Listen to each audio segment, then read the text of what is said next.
voltamos ao Alerj Entrevista. No programa de hoje conversamos sobre a crise no setor energético. Em 2012, uma medida provisória da Presidência da República tentou diminuir à força o preço da energia do país. A notícia, na época, agradou a população, é claro, mas levou prejuízos à Eletrobras. A estatal é responsável pela geração de 34% da energia do país. Deputado, os níveis dos reservatórios das hidrelétricas estão baixíssimos. O senhor vê risco de apagão? Eu vejo sim, né? Porque ou vai haver racionamento ou vamos ter apagão, né? Racionamento é uma forma mais inteligente de você evitar os apagões de surpresa, né? Mas como estamos vivendo em período eleitoral, ninguém está querendo fazer racionamento de energia. Mas mesmo assim, alguns técnicos do governo, estranhamente, dizem que há hipótese de racionamento no mês de novembro. Mas será porque no mês de novembro já passou as eleições, né? Então, essa é uma questão que a gente precisa também entender. Você tem diversas formas de produção de energia. Você tem energia hidráulica, que é gerada através de barragens em rios. Essas barragens contêm um volume de água. Essa água é precipitada barreira abaixo. Com a queda dessa água, ela faz girar as turbinas, e as turbinas fazem a geração de energia, né? Existem as termoelétricas, isto é, que produzem energia a partir do gás, que nós temos também bastante, né? Só que tem que existem outras formas de energia, como energia eólica, que é produzida pelo vento. Como existe a energia solar, né? Todas as produções de energia, a solar não tem ainda de forma sistêmica, só nas casas, né? Elas são vendidas para o sistema nacional. Então tem um operador de sistema que compra energia de todos os lugares e distribui segundo as distribuidoras que vão entregar diretamente à indústria, ao comércio e à residencial. Por exemplo, aqui no Rio de Janeiro, tem duas distribuidoras de energia, a Light e a Ampla, que entrega energia no interior do nosso estado. Elas compram energia do sistema e distribuem, elas são distribuidoras. Então, em medida provisória da presidente Dilma, baixou o preço da energia, mas baixou de uma forma unilateral, sem contabilizar a entrada da crise que a gente estava vivendo. E qual era a entrada da crise? O ano de 2013 é um ano que já sob o efeito do fenômeno meteorológico chamado El Niño. Um ano seco, que quase não choveu no verão. O volume de águas das represas caíram abruptamente. Com isso, as termoelétricas tiveram que ficar. As termoelétricas entram no sistema porque tem preço muito maior para suprir a deficiência da energia hidráulica. Então, ou seja, mantê-las em funcionamento é muito mais caro. Muito mais caro. Então botaram as termoelétricas todas para funcionar. E estão funcionando 24 horas por dia. Então, a composição do preço final da energia é uma ponderação dos preços da termoelétrica com os preços das hidrelétricas. Então, o preço subiu violentamente da energia consumida. Mas o governo estipulou essa energia lá embaixo. Aí deu um gap, uma grande diferença. Quem vai dar o dinheiro? Ou você aumenta fortemente as contas de luz, não, as contas de energia, né?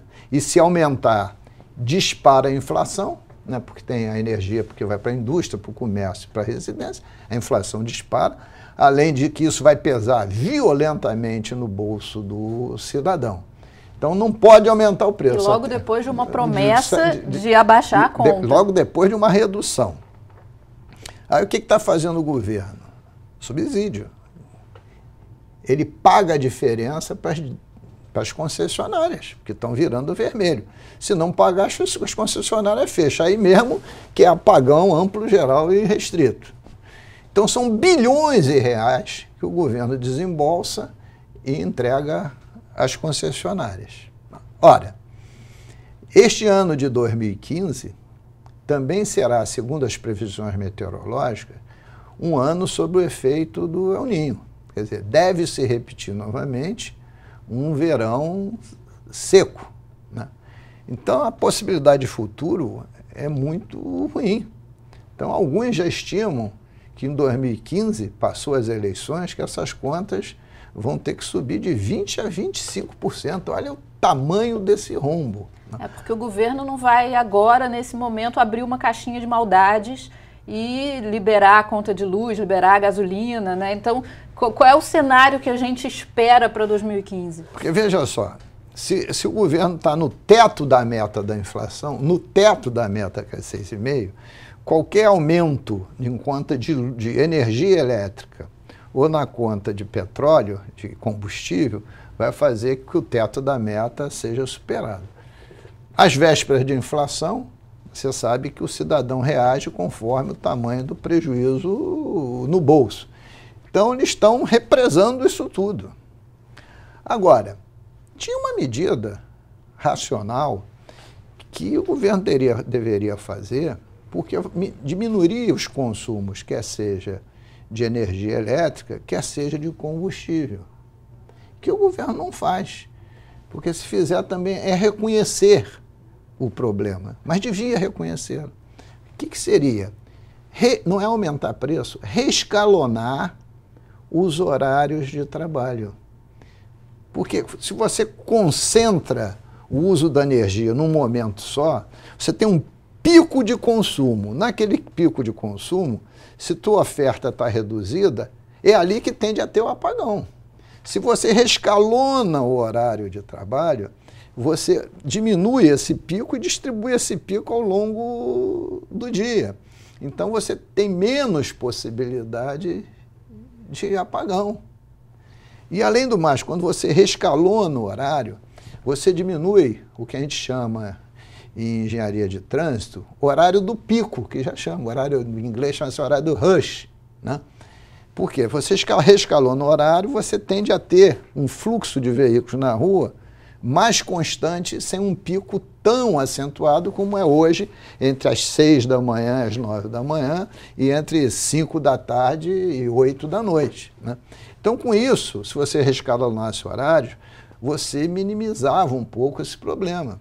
E podia fazer esse reescalonamento com grande impacto no nosso país, botando na mesa o governo, as indústrias, o comércio, os trabalhadores, né, para pactuar esse reescalonamento. E repactuando esse reescalonamento, você podia já entrar com uma campanha também de economia de energia, né, como também de transporte solidário. Agora, deputado, uma campanha de economia de energia como se o governo estivesse assumindo que tem sim um problema de energia. Parece que o governo não quer assumir. Pois é, mas não adianta ele não querer assumir porque ele existe. Quando você diz assim, que a represa de Cantareira, em São Paulo, está com 10%... Todo dia baixa um pouquinho. Está com 10% do seu nível ideal. O que está acontecendo na represa de Cantareira, guardadas as proporções, está acontecendo em todas as outras represas. Porque lá, na Cantareira, não gera energia, mas gera água para grande São Paulo, né? Então, você não resolve um problema fugindo do mesmo. Você resolve um problema enfrentando o problema. E a população sabe entender que o problema existe, porque ele existe de fato. E se existe de fato, vamos tentar fazer esse reescalonamento, vamos fazer essa campanha de diminuição de consumo, de diminuição de número de viagem, Se existia uma boa vontade de todos irem à mesa, você aponta para a direção de um problema. Porque em 1º de janeiro de 2015, quem sentar na cadeira de presidente não tem outra solução que não seja essa, a não ser que mude todas as condições climáticas e desande a chover nas cabeceiras dos rios, né? O que não é impossível, mas é pouco provável, né? Porque não é isso que os meteorologistas estão apontando. Essa questão de você abandonar as políticas de Estado, isso é uma política, eu estou falando de Estado, para enfrentar um problema grave, e adotar políticas partidárias e eleitorais, na verdade você joga o problema para frente, mas esse problema vai estourar, né? E se você chama a população a participar, se você joga com clareza, com transparência, há solução.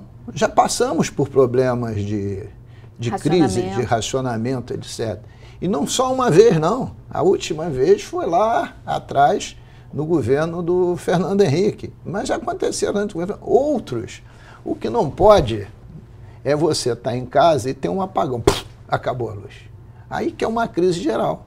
Mas um racionamento estudado, dito que vai acontecer, as pessoas se enfrentam, se preparam para tal, né?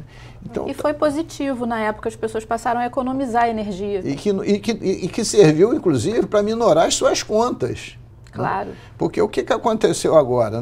Ninguém foi para enfrentamento. Nós tivemos um verão fortíssimo, sem chuva e com consumo energético brutal, porque os ar-condicionados, que hoje estão muito popularizados, né, foram ligados de forma... a todo vapor. Né, de forma insistente, né?